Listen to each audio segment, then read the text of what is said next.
आप सभी लोगों को बहुत बहुत नमस्कार। आप आज 14 अगस्त का दिन है, आप अच्छी तरह जानते ही हैं। कल 15 अगस्त है और 15 अगस्त 1947 को देश आज़ाद हुआ।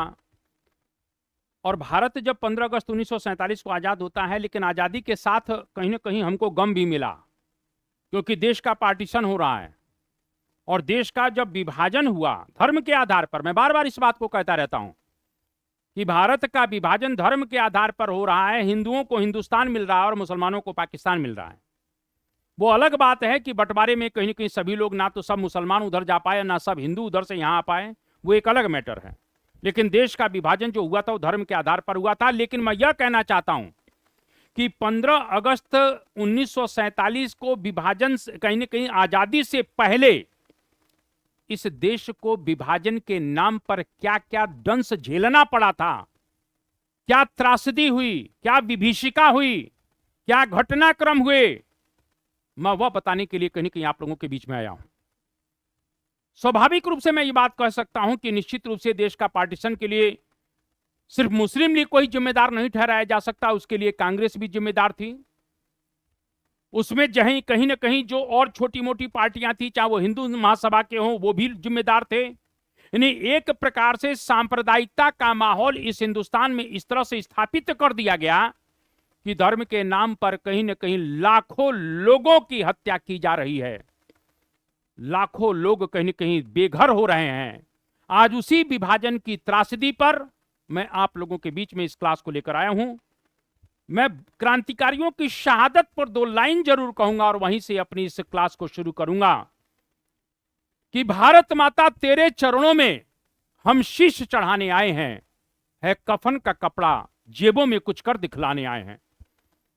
क्योंकि क्रांतिकारियों ने जिस भारत की कल्पना की थी, जिस भारत के लिए वो जिस आजादी के लिए या जिस भारत रूपी देश के लिए वो फांसी के फंदे पर झूल गए थे, क्या वो देश उन्हें मिल पाया? आज हम लोग उसी के संदर्भ में आज चर्चा करेंगे। मैं कहीं ना कहीं 14 अगस्त विभाजन विभीषिका स्मृति दिवस के रूप में भी भारत सरकार के द्वारा मनाया जा रहा है। और भारत सरकार के द्वारा जब विभाजन विभीषिका स्मृति दिवस मनाया जा रहा है तो उसको मनाने के पीछे उद्देश्य क्या है, ये सबसे बड़ी बात है। साल 1947 भारत को आजादी मिली, बिल्कुल कहीं ना कहीं मिली, लेकिन यह आजादी एक बहुत बड़ी कीमत के साथ आई, इसमें कोई शक की बात नहीं है कि यह जो आजादी मिल रही है उसके लिए आपको एक बहुत बड़ी कीमत चुकानी पड़ी, इसमें कोई शक की बात नहीं है। मैं यह कहना चाहता हूं। और अगर देखें तो स्वाभाविक रूप से कहीं ना कहीं देश का बंटवारा भी हो रहा है, देश का बंटवारा भी हो रहा है। मैंने अभी कहा कि देश का विभाजन भी हुआ, देश आजाद तो हुआ, लेकिन देश का पार्टीशन भी हो रहा है। 14 अगस्त को हम विभाजन विभीषिका स्मृति दिवस के रूप में याद करते हैं, ताकि हम उस दर्द, उस त्रासदी और उन बलिदानों को ना भूलें जो विभाजन के समय लाखों लोगों ने झेला था।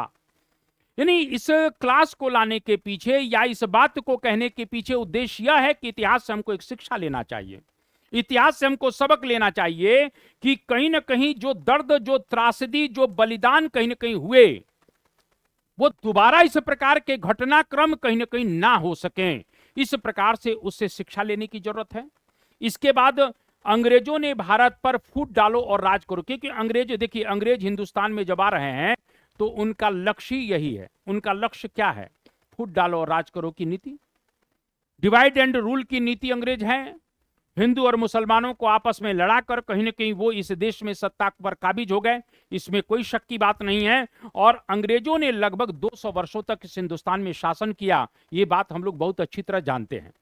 अगर देखें तो कहीं ना कहीं इस प्रकार से जो है इस धर्म के आधार पर भारत को विभाजित किया, और इस प्रकार से चर्चा अपन करेंगे। इस विभाजन के दौरान धर्म के आधार पर जो हिंदू और मुसलमान में दंगे हुए, उसे इतिहास की हर तारीख ने शर्मसार कर दिया। यानी मैं यह कहना चाहता हूं कि जब यह क्लियर हो गया था कि देश का पार्टीशन हुआ या पार्टीशन होगा, यह क्लियर हो गया, यानी सन 47 से पहले जो है 6 महीने पहले, साल भर पहले तय हो गया कि अब बंटवारा होगा, तो वही मानव, वही इंसान जो पड़ोसी हुआ करते थे, वो हैवानियत पर उतर गए। और इस प्रकार से कहीं ना कहीं बड़े पैमाने पर हिंसा होती है, अराजकता होती है। मैंने अभी कहा कि पूरा का पूरा इतिहास की हर तारीख शर्मसार हो गई। अरे मानवता शर्मसार हो गई महाराज, मैं अभी आगे आपको बताने वाला हूं। और इसके बाद अगर बात करते हैं तो ये घटनाक्रम हो कैसे रहा है, अगर इसको बात करें तो 30 दिसंबर 1906 में हम चलते हैं। 1885 को कांग्रेस की स्थापना होती है, बताने की जरूरत नहीं है। और कांग्रेस अगर देखा जाए, कांग्रेस तो एक वास्तव में देखा जाए तो उसमें सभी धर्म, सभी मजहब, सभी जाति के लोग उस कांग्रेस के सदस्य थे। कांग्रेस का जो कहीं ना कहीं थॉट था वो राष्ट्रीयता था। लेकिन उसी समय 30 दिसंबर 1906 को ढाका के नवाब सलीमुल्लाह की अध्यक्षता में एक संगठन बनता है जिसको मुस्लिम लीग के नाम से जाना जाता है। और मुस्लिम लीग का शुरुआत से ही लक्ष्य है कि भारत के मुसलमानों के राजनीतिक अधिकारों की रक्षा करना। यानी एक तरह से कहीं की देखा जाए तो ये जो मुस्लिम लीग बन रही है उसका लक्ष्य ही सांप्रदायिकता था, मुसलमानों के हितों की रक्षा करना, क्योंकि इसी मुस्लिम लीग के नेतृत्व में देश का पार्टीशन होने जा रहा है। यही मुस्लिम लीग पाकिस्तान का निर्माण करवा रही है, तो उसने तो अपना विजन पहले से ही क्लियर कर दिया था। और फिर हम कहते हैं कि इसका लाभ अंग्रेजों को मिलता है। अंग्रेजों ने 1909 में मार्ले मिंटो सुधार लेकर आए मुस्लिम लीग को संतुष्ट करने के लिए, क्योंकि मुस्लिम लीग की यह मांग थी कि भारत के मुसलमानों को सांप्रदायिक आधार पर पृथक निर्वाचन की सुविधा दे दी जाए। और अंग्रेज ये जान रहे थे कि अगर मुसलमानों को अपने पक्ष में कर लेंगे तो स्वाभाविक रूप से जो कांग्रेस की राष्ट्रवादी भावनाएं हैं, जो विचार हैं, वो अपने आप दब जाएंगे। और इस प्रकार से अंग्रेजों ने एक कार्ड खेला, मार्ले मिंटो रिफॉर्म्स 1909, जिसमें मुसलमानों की बात को स्वीकार करते हुए सांप्रदायिक आधार पर मुसलमानों को पृथक निर्वाचन की सुविधा दे दी गई। और जब पृथक निर्वाचन की सुविधा दे दी गई, नहीं कि मुसलमानों को सेपरेट इलेक्शन, यहीं से एक तरह से देखा जाए तो हिंदुस्तान के मुसलमानों में एक अलगाव की भावना शुरू हो जाती है। मुस्लिम लीग का गठन होना और मार्ले मिंटो सुधारों के द्वारा उनको सेपरेट इलेक्शन की व्यवस्था दे देना, यहीं से अलगाव के बीज पड़ गए हैं। सन 47 में तो सिर्फ फीता काटा गया था महाराज। उस दिन कुल मिला के पाकिस्तान का जन्म हो गया जिस दिन मुस्लिम लीग का जन्म हो गया। उस दिन पाकिस्तान का जन्म हो गया जिस दिन मार्ले मिंटो रिफॉर्म्स को स्वीकार कर लिया गया और सेपरेट इलेक्शन की व्यवस्था करती गई। क्योंकि एक दिन में थोड़ी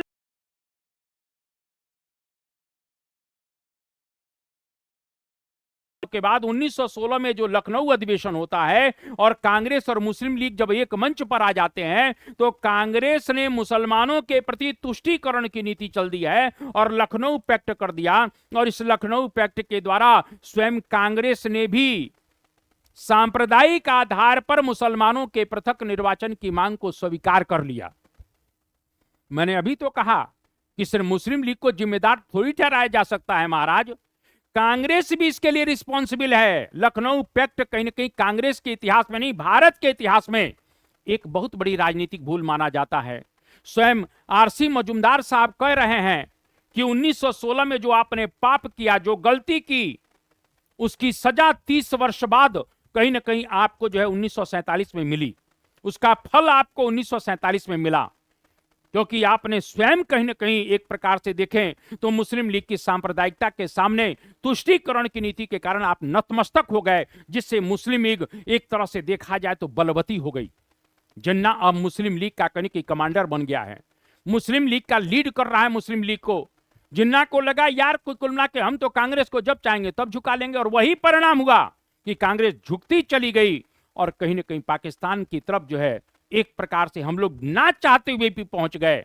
इसके पश्चात अगर देखते हैं तो 1930 में मुस्लिम लीग का इलाहाबाद अधिवेशन हो रहा। देखिए 16 में आपने लखनऊ पैक्ट स्वीकार कर लिया, तो 1930 में इलाहाबाद में जब मुस्लिम लीग का अधिवेशन होता है तो वहां पर उर्दू के एक महान कवि हुए मोहम्मद इकबाल, जिन्होंने लिखा है सारे जहां से अच्छा हिंदुस्तान हमारा।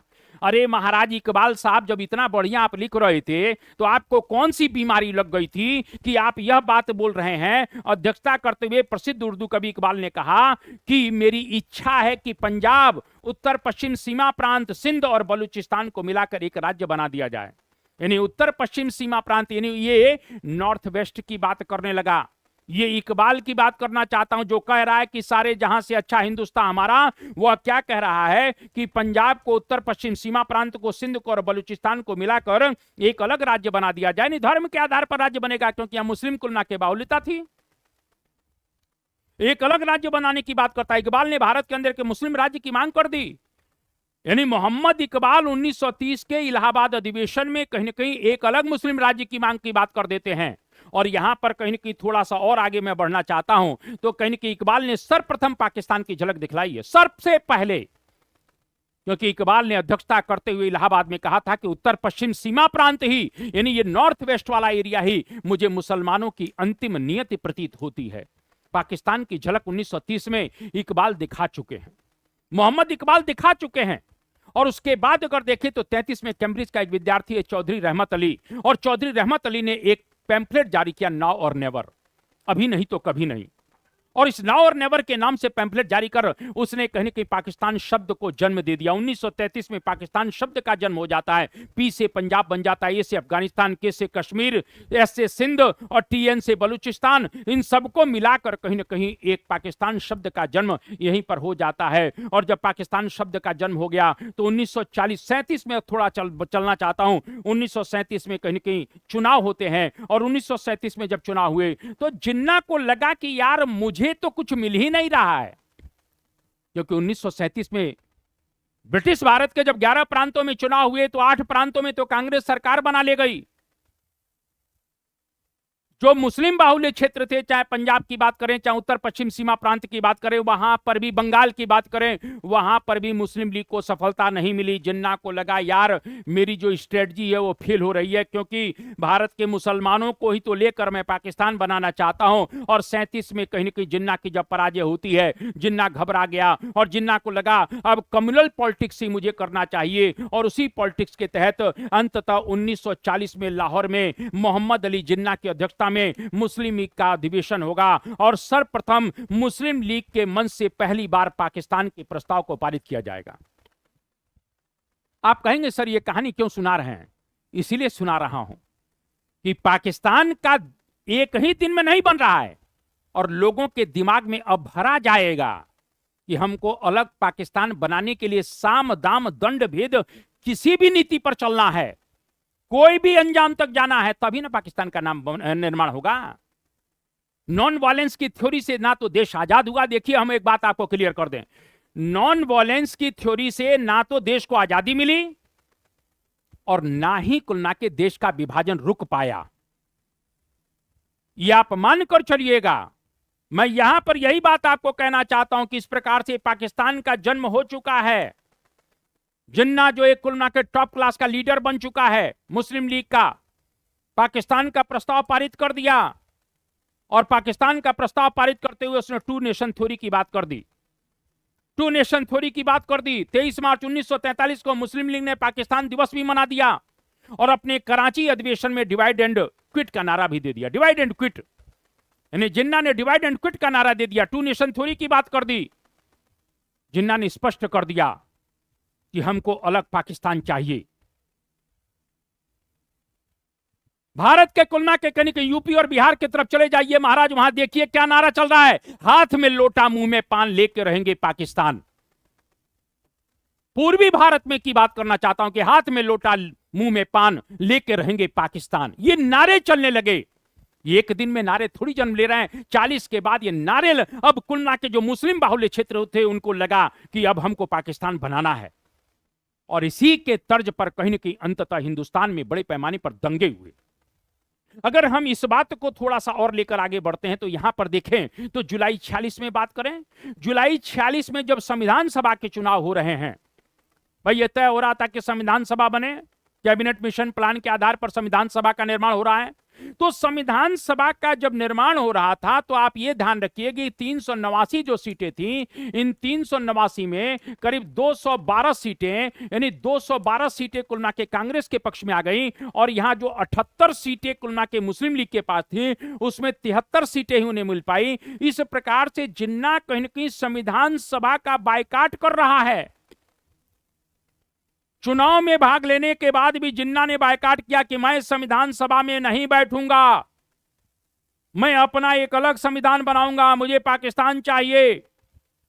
और इस प्रकार से इस हठधर्मिता के कारण अंततः जिन्ना ने ना चाहते हुए भी जिन्ना ने पाकिस्तान को बनाने के लिए अब संवैधानिक मार्ग पर ना जाके असंवैधानिक मार्ग, जो भी हो सकता है, जो भी असंवैधानिक मार्ग हो सकता है, लड़ाई है, झगड़ा है, लहूलुहान है, दंगे हैं, फसाद हैं, उसके लिए जिन्ना अब तैयार हो गया। और 16 अगस्त 1946 को जिन्ना ने पाकिस्तान बनाने के लिए डायरेक्ट एक्शन डे, प्रत्यक्ष कार्यवाही दिवस, मैंने अभी कहा ना कि भारत के पूर्वी हिस्से बिहार और उत्तर प्रदेश से नारा लग गया कि हाथ में लोटा मुंह में पान, लेके रहेंगे पाकिस्तान। ये कब नारा लग रहा है? डायरेक्शन एक्शन डे, प्रत्यक्ष कार्रवाई दिवस। अब हम लड़कर कहीं न कहीं पाकिस्तान का निर्माण करेंगे। जिन्ना और मुस्लिम लीग के नेताओं ने कहीं न कहीं हिंदुस्तान के मुसलमानों के मन में भर दिया, लेकिन उनको यह नहीं मालूम पड़ रहा था कि परिणाम इसका कितना भयानक होगा। आप तो महाराज मलाई काट रहे थे इस्लामाबाद में, उस समय कराची में काट रहे थे, नेहरू जी दिल्ली में काट रहे थे, लेकिन आम जनमानस पर इसका क्या असर पड़ा? गांधी जी आप तो कहा करते थे कि देश का पार्टीशन होगा तो मेरी लाश पर होगा। आप हर बात के लिए आमरण अनशन पर बैठ जाते थे। आज आपका आमरण अनशन कहां चला गया? क्योंकि आप भी उस समय जीवित थे। यह इतिहास में सवाल पूछा जाएगा। और यही बात मैं कहना चाहता हूं, इस प्रकार से जब बड़े भारत में बड़े पैमाने पर जब दंगे हो जाते हैं, इन डायरेक्ट एक्शन डे के पश्चात हिंदुस्तान भर में जब बड़े पैमाने पर दंगे हुए, मार्च 47 में, इसी बीच में लॉर्ड माउंटबेटन आता है। और लॉर्ड माउंटबेटन आने के पश्चात अंततः 3 जून 47 को, जिसे जून योजना कहते हैं, जिसे माउंटबेटन प्लान कहते हैं, इस प्रकार से देश के विभाजन की एक योजना तैयार कर देता है। और सत्ता हस्तांतरण हुआ, और सत्ता हस्तांतरण के साथ ही कुल मिला के देश का पार्टीशन होता है। और मैंने कहा जून 47 में मत विभाजन की कुल मिला के जब इस तरह से क्लियर हो गया कि 15 अगस्त 1947 को देश आजाद होगा, तो जून 1947 में, सुनते जाइएगा, कांग्रेस कार्यकारिणी की मीटिंग इस प्रकार से दिल्ली में हो रही है, जिसकी अध्यक्षता जेपी कृपलानी कर रहे हैं। गांधी जी भी वहां बैठे हुए थे, सभी लोग वहां मौजूद थे। इस प्रकार से सब लोग अपना आर्गुमेंट दे रहे थे। अंततः गांधी जी यह कहते हैं कि मैं नहीं चाहता हूं कि देश का विभाजन हो, लेकिन समसामयिक जो परिस्थिति है, जो देश के हालात हैं, उसको देखने के बाद मैं यही कहूंगा, आप लोग इस विभाजन को स्वीकार कर लीजिए। पूरा का पूरा कार्यकारिणी के जितने भी लोग थे वो सन्न थे कि गांधी अभी तो कह रहे थे कि देश का विभाजन होगा तो मेरी लाश पर होगा। आज गांधी अनशन की भी बात नहीं कर रहे हैं, आज गांधी विभाजन की बात को स्वीकार कर रहे हैं। उसी समय कुल मिला के कुछ लोग गांधी के इस स्टेटमेंट के खिलाफ खड़े हुए। पंजाब के कुल मिला के लोकप्रिय नेता सैफुद्दीन किचलू खड़े हो गए। उन्होंने कहा, गांधी जी आपकी बात से स्पष्ट हो गया है कि जो राष्ट्रवाद है वो सांप्रदायिकता के सामने धाराशाही हो गया, क्योंकि हमारी कांग्रेस जो थी वो राष्ट्रवादी थी, उसकी सोच राष्ट्रवादी थी, और मुस्लिम लीग की सोच सांप्रदायिकता की थी। यानी आज राष्ट्रवाद जो है वो कहीं की हार गया सांप्रदायिकता के सामने, नफरत के आगे गांधी कुछ बोल नहीं पाए, गांधी मौन हो गए। पुरुषोत्तम दास टंडन जो कुलना के कहीं की सिंध से आते थे, चौधरी राम मिटवानी जो सिंध से आते थे, वो लोग नाराज हो गए और उन्होंने कहा कि इस विभाजन को किसी भी कीमत पर स्वीकार नहीं किया जाएगा। स्वयं खान अब्दुल गफ्फार खान साहब जो उत्तर पश्चिम सीमा प्रांत से आते थे, वो ये कहते हैं कि गांधी जी यह बताइए कि जिन लोगों के खिलाफ मैं जीवन पर्यंत मैंने लड़ा हूं, संघर्ष किया है, मुस्लिम लीग के खिलाफ, कांग्रेस के साथ रहा हूं, आज आप कह रहे हैं कि मुझे कहीं ना कहीं वहां भेज दिया जाए, नहीं मुझे पाकिस्तान का हिस्सा बन जाना चाहिए।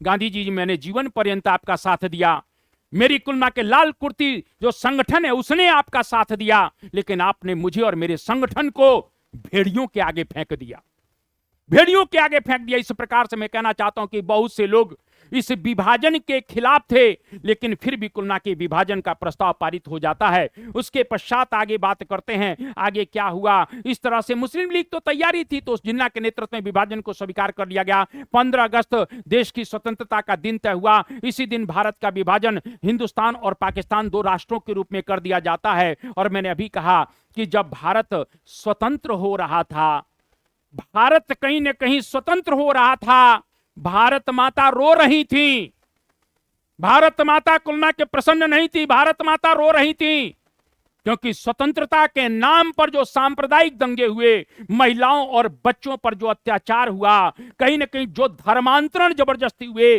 उससे पूरी की पूरी मानवता शर्मसार हो गई। पूरी की पूरी मानवता शर्मसार हो जाती है। और इस प्रकार से मैं ये कहना चाहता हूं, जिन्ना तेरे को तो पाकिस्तान मिल गया और कहीं ना कहीं पंडित जवाहरलाल नेहरू आपको कुलना के हिंदुस्तान मिल गया। आप दोनों लोग कहीं ना कहीं एक भारत को खिलौना समझकर इस खिलौने को तोड़कर आधा आधा कर लिया और आप वहां के बादशाह बन गए। लेकिन हिंदुस्तान के उन महिलाओं का, उन बच्चों का, उन लोगों का, उस संपत्ति का, उस घर द्वार का, उस खेती बाड़ी का क्या हुआ जो हिंदू पाकिस्तान में फंसे हुए थे?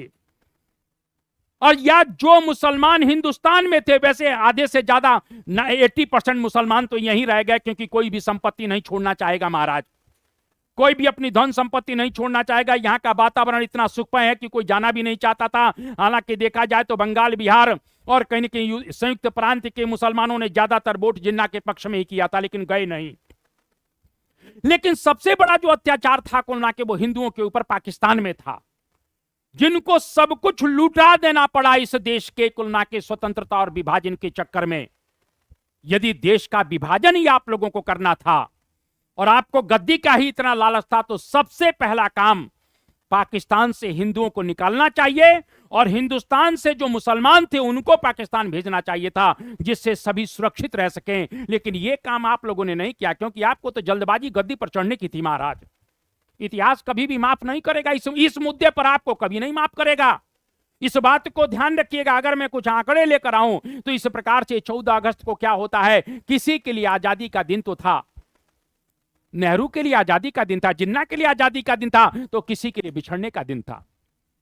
किसी के लिए बिछड़ने का दिन है महाराज। सब कुछ छोड़कर बिछड़ रहा है। एक रात में पड़ोसी अजनबी हो गए, गांव वीरान हो गए, रेलगाड़ियां लाशों से भरकर लौटने लगी महाराज। पड़ोसी ने पड़ोसियों के ऊपर अत्याचार किया। मैं यह कहना चाहता हूं, माएं अपनी गोद खो बैठी, बहनों की इज्जत मिट्टी में मिला दी गई और कहीं ना कहीं बुजुर्ग अपनी जन्मभूमि को छोड़ने को मजबूर हो गए। यह विभाजन की त्रासदी है, यह विभाजन की त्रासदी है कि आप लोग तो गद्दी पर बैठ गए, लेकिन इन लोगों को जो कुलना के पाकिस्तान में फंसे हुए हिंदू थे उनके बारे में आपने क्या किया? तो किसी के लिए आजादी का दिन तो था, लेकिन किसी के लिए बिछड़ने का दिन था। एक रात में पड़ोसी अजनबी हो गए, गांव वीरान हो गया और रेलगाड़ियां लाशों से भरकर लौटने लगी। इस प्रकार से जिन्हें खूनी रेल के नाम से जाना जाने लगा, माएं अपनी गोदों को खो गई, गोद खो बैठी और कुलना के बहनों की इज्जत जो है, असमत जो है, वो मिट्टी में मिला दी गई। और इस प्रकार मैं क्यों कह रहा हूं, क्योंकि बड़े पैमाने पर इस त्रासदी में, इस विभाजन की त्रासदी में बड़े पैमाने पर महिलाओं पर कुलना के बलात्कार हुए, महिलाओं पर अत्याचार हुए। सबसे ज्यादा जुल्म महिलाओं को कुलना के झेलना पड़ा और बुजुर्ग अपनी सब कुछ छोड़ने, जन्मभूमि छोड़ने के लिए विवश हो गए। यह सरहद सिर्फ नक्शे पर नहीं खींची गई थी सर, आपने सरहद नक्शे पर खींच दिया, नहीं, ये दिलों के बीच में खींच गई थी। उस रात ना कोई हिंदू जीता और ना ही कोई मुसलमान जीता, जीती तो बस नफरत जीता सर, जीता तो सिर्फ नफरत जीती और हारा तो इंसानियत हारा। इंसानियत हार गई उस दिन। जैसे मैंने अभी कहा कि सांप्रदायिकता की विजय हो गई, राष्ट्रवाद हार गया, उसी प्रकार से कुलना के नफरत की जीत हो गई और इंसानियत हार गई। अगर थोड़ा सा और आगे बढ़ना चाहता हूं तो विभाजन के समय में जो मानवीय नुकसान होते हैं उसको देखने की जरूरत है। अगर मृत्यु के अनुमान की बात करें तो 16 अगस्त 1946 को डायरेक्ट एक्शन डे के पश्चात पूर्वी बंगाल के नोआखोली और कुलना के कहीं के टिपारा जिले, जब डायरेक्ट एक्शन डे हो जाता है तो पूर्वी बंगाल में नोआखली की घटना आपने जाना होगा, टिपारा की घटना आपने जाना होगा। ये 2 जिले थे, मुस्लिम बाहुल्य क्षेत्र था, बड़े पैमाने पर हिंदुओं के ऊपर अत्याचार किया जाता है, महिलाओं को बंधक बना लिया जाता है, उनके ऊपर जुल्म किया गया, उनका रेप किया गया, उनको धर्मांतरित किया गया, बच्चों पर जुल्म किए गए। जब यह बात गांधी को मालूम पड़ी, गांधी स्वयं कुलना के उस क्षेत्र का दौरा करते हैं और क्षेत्र का दौरा करने के पश्चात गांधी भी बहुत दुखी हो गए और गांधी ने कहा यदि यहां शांति में ला सका तो पूरे देश में शांति होगी। यानी नोआखली दंगे ने स्पष्ट कर दिया था कि अब देश का पार्टीशन होगा, देश का पार्टीशन होगा, क्योंकि बड़े पैमाने पर अमानवीय अत्याचार नोआखली में हो गए। और मैं कहना चाहता हूं इस त्रासदी से कुलना के अगर देखा जाए तो इतिहासकारों के अनुसार अगर बात करें तो कहीं ना कहीं इस विभाजन के दौरान करीब 20 लाख लोग मारे गए। पेंडेरल मून की किताब आती है डिवाइड एंड विवट, और उस किताब में कहा गया कि 10.5 लाख से ऊपर लोग मारे जाते हैं। इस बात को थोड़ा सा ध्यान रख लेना। इसी प्रकार से अगर थोड़ा सा हम लोग और आगे बढ़ जाते हैं तो पलायन और विस्थापन हुआ। दुनिया के इतिहास में सबसे ज्यादा विस्थापन इस देश के पार्टीशन से पहले हो रहा है। दुनिया में सबसे ज्यादा पलायन, कुल मिला के करीब 2 करोड़ लोग, 2 करोड़ लोग अपने घर, जमीन, जायदाद सब कुछ छोड़ने के लिए मजबूर हो गए। लाचारी, बेबसी, अत्याचार, अन्याय। पाकिस्तान के अंदर हिंदुओं का इतना ज्यादा अत्याचार हुआ कि उनकी औरतों को, उनकी बच्चियों को रोक लिया गया, मार के पुरुषों को, बच्चों को भगा दिया गया। जो बची खुची महिलाएं थी उनको कलमा के बड़े पैमाने पर जुल्म और अत्याचार और रेप किया गया। महिलाओं को रोककर उनका धर्मांतरण किया गया। यह है विभाजन की त्रासदी, यह है विभाजन की विभीषिका। मैं यही तो बात आपको कहना चाहता हूं कि 2 करोड़ लोग, दुनिया के इतिहास में इतना बड़ा पलायन किसी भी कारण से नहीं हुआ होगा। यह कहानी क्यों सुना रहा हूं? यह कहानी इसलिए सुना रहा हूं कि जो देश के आका थे, चाहे वह गांधी हो, क्योंकि गांधी जी आप कहा करते थे कि देश का विभाजन होगा तो मेरी लाश पर होगा। आप भी विभाजन के लिए कुल मिला के जिम्मेदार हैं, क्योंकि आप मौन हो गए। सांप्रदायिक पंचायत का जब निर्माण हुआ, कम्युनल अवार्ड आया, आप कहीं न कहीं आमरण अनशन पर बैठ गए थे। नुआखली दंगे हुए, आप आमरण अनशन पर बैठ गए थे। लेकिन देश के पार्टीशन की जब कार्यकारिणी की मीटिंग चल रही थी, वहां आप आमरण अनशन पर नहीं बैठ पाए। यदि शायद आप आमरण अनशन पर बैठ गए होते या आप अपने कुलना के कहीं न कहीं एक तरह से आ गए होते अपने फॉर्म में, तो कुलना के नेहरू की औकात नहीं थी कि देश का पार्टीशन स्वीकार कर लेते। दुर्भाग्य है इस देश का।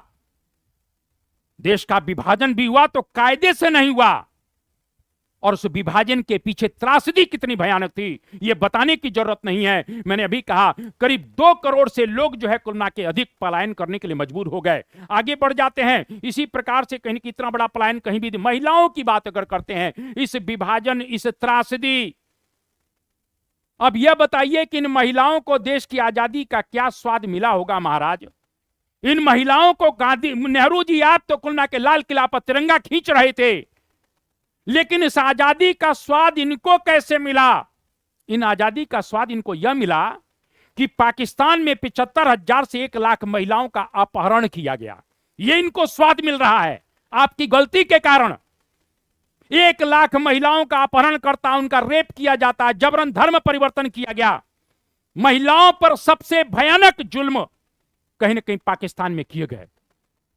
अब बताइए तुलना के कहीं न कहीं देश की आजादी का क्या फल इनको मिला? महिलाओं को इज्जत बचाने के नाम पर उनके परिवारों ने ही मार डाला, जिसको ऑनर किलिंग कहा जाता है। उनको उनके ही परिवारों ने एक्सेप्ट करने से तुलना के मना कर दिया कि हम स्वीकार नहीं करेंगे। मैं यह कहना चाहता हूं, इसके पश्चात अगर देखें तो विभाजन पर कुछ लोगों के बयान है, जैसे महात्मा गांधी इस त्रासदी पर क्या कहते हैं, विभाजन मेरे मृत शरीर पर होगा, मेरे जीवन में नहीं, ऐसा करुणा के गांधी कहा करते थे। लेकिन अंततः विभाजन हुआ और गांधी जी ने इस विभाजन को देखकर कहा कि अब मेरी आत्मा रो रही है। गांधी कहते हैं कि मेरी आत्मा रो रही है। अगर लॉर्ड माउंटबेटन की बात करें तो विभाजन की समय की त्रासदी का स्तर मैंने कभी नहीं सोचा था। यानी माउंटबेटन कहता है कि इस प्रकार की त्रासदी हो जाएगी, मैंने कभी नहीं सोचा। यह मानव इतिहास का सबसे बड़ा सामूहिक पलायन है। उस समय का वायसराय स्वयं कह रहा है कि यह मानव इतिहास का सर्वाधिक पलायन है, क्योंकि लोग सब कुछ छोड़कर कुलना के अपना रहे हैं। इसके बाद अगर बात करते हैं तो खान अब्दुल गफ्फार खां की बात करते हैं। हमें धोखा दिया गया है। खान अब्दुल गफ्फार खां अपनी जगह बिल्कुल सही है। उन्होंने कहा कि हमें धोखा दिया गया है और हमने भारत की स्वतंत्रता की लड़ाई लड़ी, लेकिन हमें पाकिस्तान में छोड़ दिया गया। बिल्कुल सही बात है। इसीलिए तो माउंटबेटन साहब कहे, इसीलिए तो खान अब्दुल गफ्फार खां साहब कहते हैं, जिनको फक्र अफगान कहा जाता है, जिनको सीमांत गांधी कहा जाता है, उन्होंने कहा, अरे गांधी जी, मैंने जीवन पर्यंत आपका साथ दिया, लेकिन आपने तो मुझे समुद्र में फेंक दिया, आपने तो मुझे भेड़ियों के आगे फेंक दिया। और इस प्रकार से पंडित जवाहरलाल नेहरू कहते हैं, स्वतंत्रता का स्वागत है, लेकिन यह एक खून और आंसुओं से भरा स्वागत है। कुल ना के प्रभु आप कुछ भी कहें, लेकिन आप जिम्मेदार हैं, क्योंकि तिरंगा झंडा आप फहरा रहे थे, लेकिन उन लोगों की जान माल की सुरक्षा सबसे पहले थी। 15 अगस्त नहीं महाराज, 15 अगस्त 1947 नहीं, 15 अगस्त 1950 हो गया होता। 3 साल और लेट। हम 200 साल से गुलाम थे तो 3 साल और गुलाम रह लेते। लेकिन जो लोग वहां फंसे थे उनको सुरक्षित निकालना आपकी जिम्मेदारी थी, जो आप नहीं निभा पाए। इसीलिए इतिहास में कुल मिला के आपको इस बात के लिए कभी माफ नहीं किया जाएगा। यहां पर अगर बात करते हैं तो जिन्ना क्या कहता है, जिन्ना करता हमने पाकिस्तान के लिए संघर्ष किया ताकि मुसलमान अपने हिसाब से जी सकें, लेकिन इस कीमत पर इतना खून बहाना दुखद है। क्योंकि इस त्रासदी को देखने के पश्चात मैं यह कहना सकता हूं, इस विभाजन की विभीषिका को देखने के बाद कोई भी सुखी नहीं था, चाहे वो पाकिस्तान बनाने वाले लोग हों, चाहे हिंदुस्तान बनाने वाले लोग हों, सब कुल ना के कहीं की दुखी मन से उद्वेलित है, यह मैं कहना चाहता हूं। और अंततः कहीं ना कहीं हम लोग जानते हैं कि देश स्वतंत्र तो हुआ, लेकिन देश विभाजन हुआ, लेकिन विभाजन का स्वरूप ऐसा होगा, विभाजन के नाम पर इस प्रकार की त्रासदी होगी, विभाजन के नाम पर कुल ना के इतना अमानवीय कार्य होगा जिससे मानवता भी शर्मसार हो गई। और इस विभाजन का कहर सबसे ज्यादा महिलाओं पर गिरा। यह एक दुखद पक्ष है। मैंने कहा कि विभाजन की विभीषिका दिवस 14 अगस्त है, जैसा कि भारत सरकार मना रही है। इसका उद्देश्य सिर्फ यह है कि उस इतिहास को हमें जानना चाहिए कि उस इतिहास में विभाजन के नाम पर क्या क्या गलतियां हमसे हुई, किन किन लोगों के ऊपर अत्याचार और जुल्म हुए, वो इतिहास से सबक लेते हुए आगे इस प्रकार की गलतियां ना हो। इस उद्देश्य से ये 14 अगस्त का दिन विभाजन की विभीषिका दिवस के रूप में मनाया जाता है। मैं यही कहूंगा सर कि देश आजाद हुआ, लेकिन बहुत बड़े कीमत चुकाने के बाद, बहुत ज्यादा लहू बहाने के पश्चात भारत के क्रांतिकारियों ने, चाहे महिला क्रांतिकारी हो चाहे पुरुष क्रांतिकारी हो, जिन्होंने अपने खून से इस देश को, इस भारत की मिट्टी को जब लाल किया, तब मेरे देश को आजादी मिली। मैं 2 लाइनें जरूर कहूंगा कि जमाने भर में मिलते हैं आशिक कई, मगर वतन से खूबसूरत कोई सनम नहीं होता। नोटों में भी लिपटकर और सोने में भी सिमटकर मरे हैं कई, मगर तिरंगे से खूबसूरत कोई कफन नहीं होता। आप सभी लोगों को नमस्कार, जय हिंद, जय भारत, वंदे मातरम।